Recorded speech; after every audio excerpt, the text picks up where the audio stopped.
तो महाराष्ट्र और केरल में कोरोना संक्रमण रुकने का नाम नहीं ले रहा है, जिसके बाद चिंता बढ़ी है और देश के 53% मामले सिर्फ महाराष्ट्र और केरल से हैं। लोगों की लापरवाही की वजह से केसेस नहीं थम रहे, ऐसा स्वास्थ्य मंत्रालय का दावा है।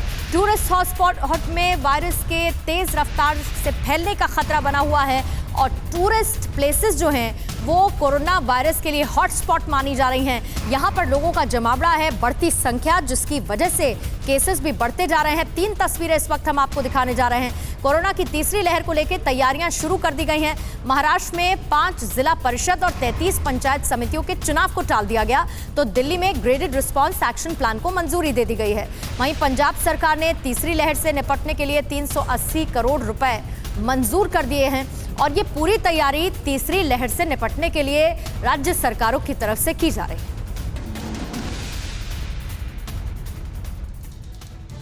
तो एक तरफ जहां पर केरल में संक्रमण की रफ्तार थम नहीं रही है, तो साथ ही साथ जीका वायरस ने भी चिंता बढ़ा दी है। खबर यह है कि शुक्रवार को जीका वायरस के 13 नए मामले सामने आए हैं। गुरुवार को एक गर्भवती महिला में वायरस की पुष्टि हुई है। जीका वायरस से संक्रमित गर्भवती महिला के बच्चे पर भी असर पड़ा है। जीका वायरस से गर्भवती महिलाओं को काफी खतरा है, ऐसा दावा एक्सपर्ट्स की तरफ से किया जा रहा है। कोरोना के बाद अब जीका वायरस की दस्तक हुई है। केरल में जीका वायरस के 13 इन्फेक्टेड पर्सन्स मिले हैं, जिसमें गर्भवती महिला भी शामिल है और ये भी बताया जा रहा है कि इस जीका वायरस का असर बच्चे पर भी पड़ रहा है।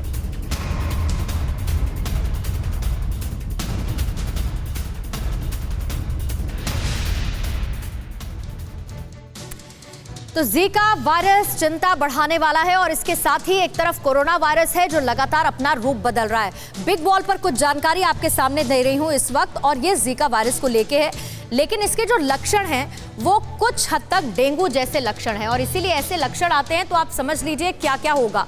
बुखार, शरीर पर चकत्ते और इसके साथ ही जॉइंट्स में पेन, जोड़ों में दर्द आप महसूस करेंगे।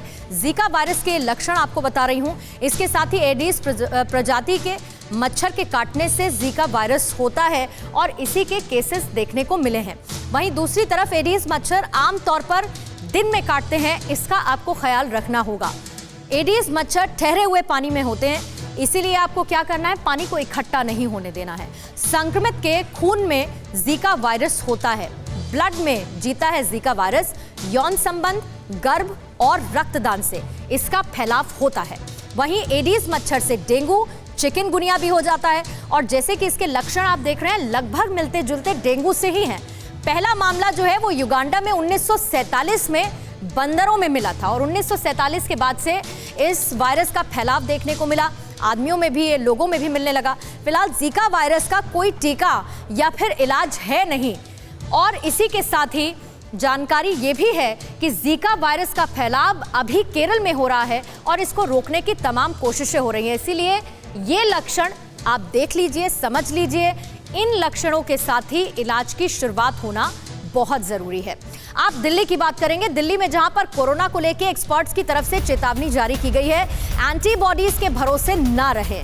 ये बहुत महत्वपूर्ण बात एक्सपर्ट्स कह रहे हैं। शरीर में एंटीबॉडीज कब तक रहेंगी ये बताना बहुत ज्यादा कठिन है और दूसरी वेव की तरह लापरवाही से तीसरी लहर भी आ सकती है। एंटीबॉडीज की बजाय कोरोना नियमों का पालन करें, जो कोविड प्रोटोकॉल है उसका पालन किया जाए और दिल्ली में लापरवाही अगर बढ़ती जाती है तो तीसरी लहर दस्तक दे सकती है। एक्सपर्ट्स लगातार ये कह रहे हैं क्योंकि अमूमन लोगों में ये है कि अगर उन्हें कोविड हो चुका है और उनके अंदर एंटीबॉडीज हैं तो लोग कुछ हद तक निश्चिंत नजर आ रहे हैं क्योंकि उनके अंदर एंटीबॉडीज है। लेकिन एक्सपर्ट्स ये कह रहे हैं कि एंटीबॉडीज कब तक है ये कहना मुश्किल है, इसीलिए एंटीबॉडीज के भरोसे ना रहें बल्कि कोविड प्रोटोकॉल का पालन करें।